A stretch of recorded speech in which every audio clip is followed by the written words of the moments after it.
Sustaining Christian values in female-financed families. Now, there are many factors. Do you mind if I stand up? You can start if you wish, but I want you to be seeing my stopwatch.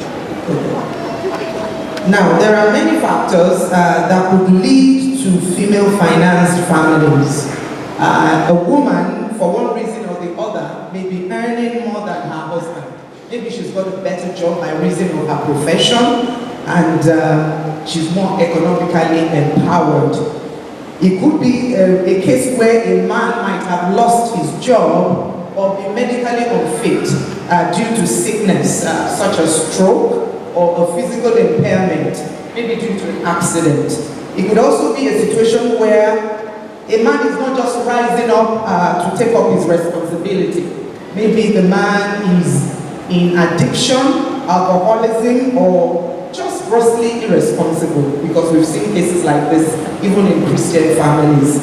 Now, what are the challenges?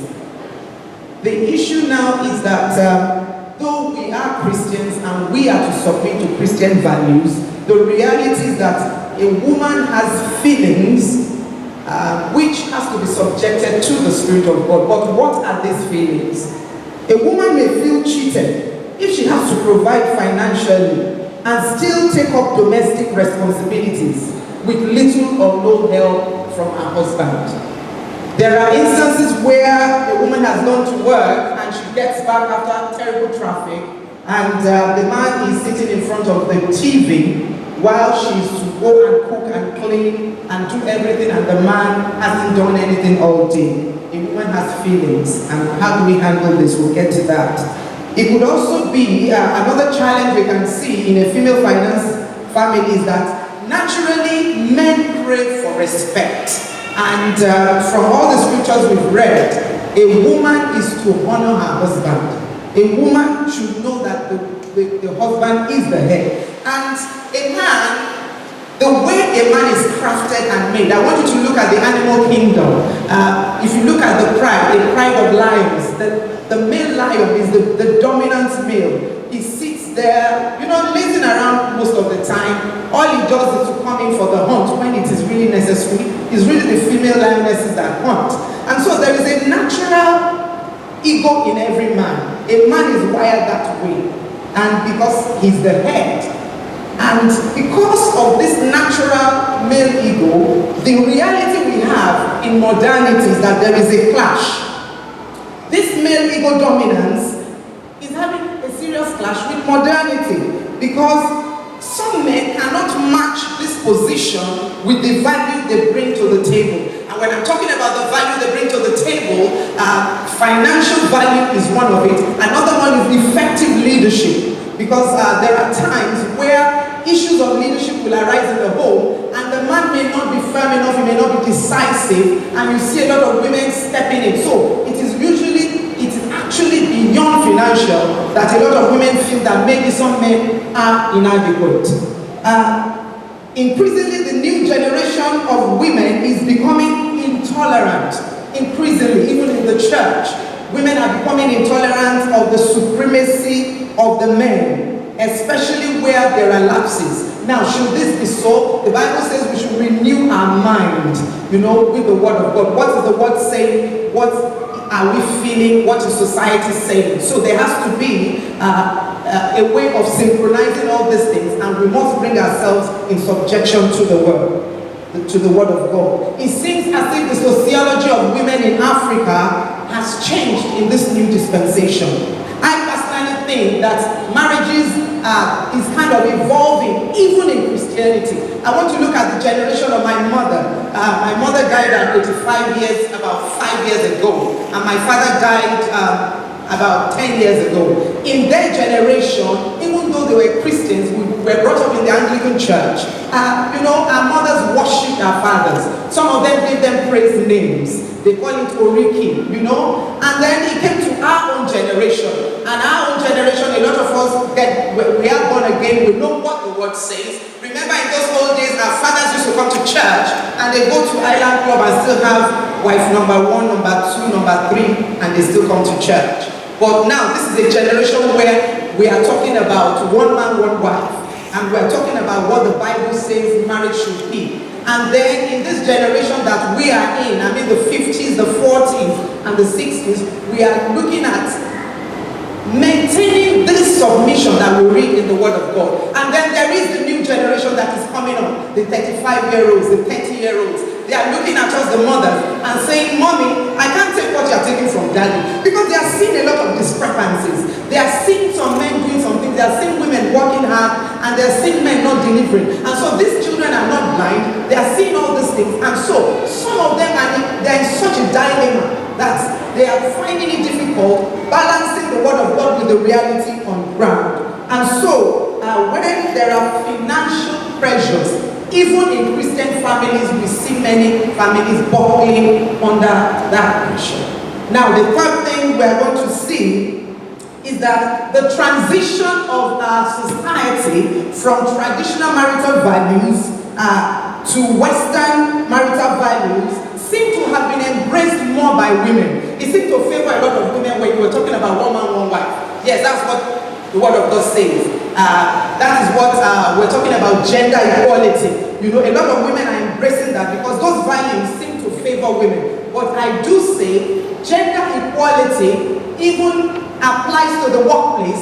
When we bring it to the family, as a Christian, we must know that gender equality can only be when we're talking about children, that you treat your children equally, whether they be male or female. We cannot bring the principles of the world and superimpose it on what the Word of God says. In marriage, I say emphatically, there is no gender equality in marriage, because the Word of God says it, that the man is the head.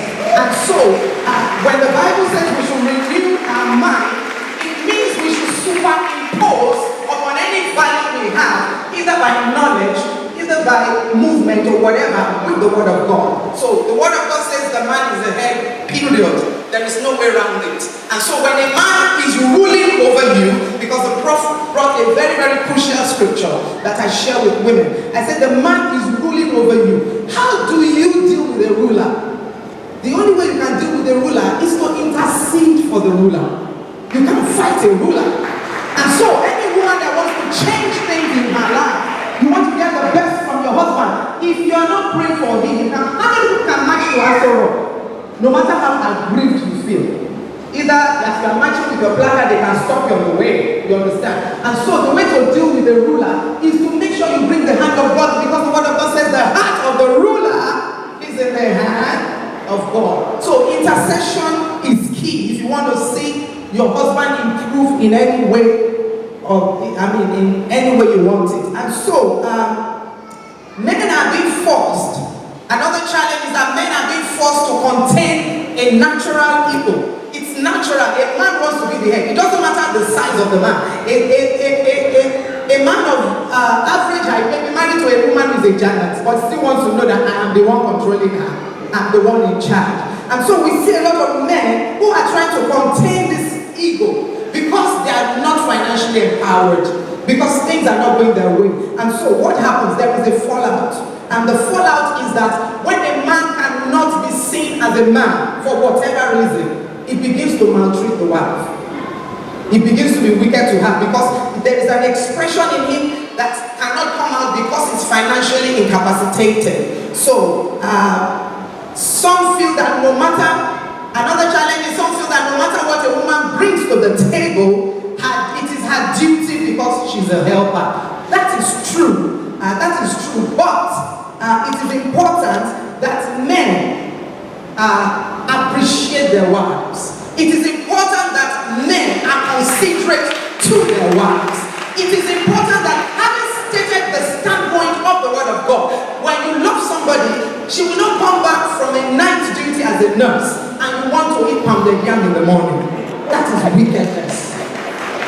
When you love your body, when your body is tired, you rest your body. And so, men must be responsible even with the help that the wife is bringing into the house. When she has slaved and she has brought in money and she's submitting to the Word of God and she's giving you the money, she should not see an alert that you gave to your cousin without informing her. That is irresponsibility. And so, we also want our men to know that even as women, as supposed to be submitted to the word of God, a man must know it is his huge responsibility as the head to ensure that he looks out for the woman. And so his ego should not come in. I've had a case where a man told me before that my wife painted the house without consulting me.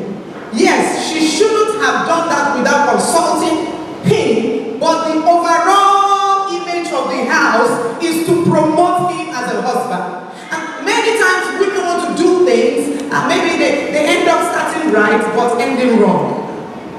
A man is a ruler, a man is in charge.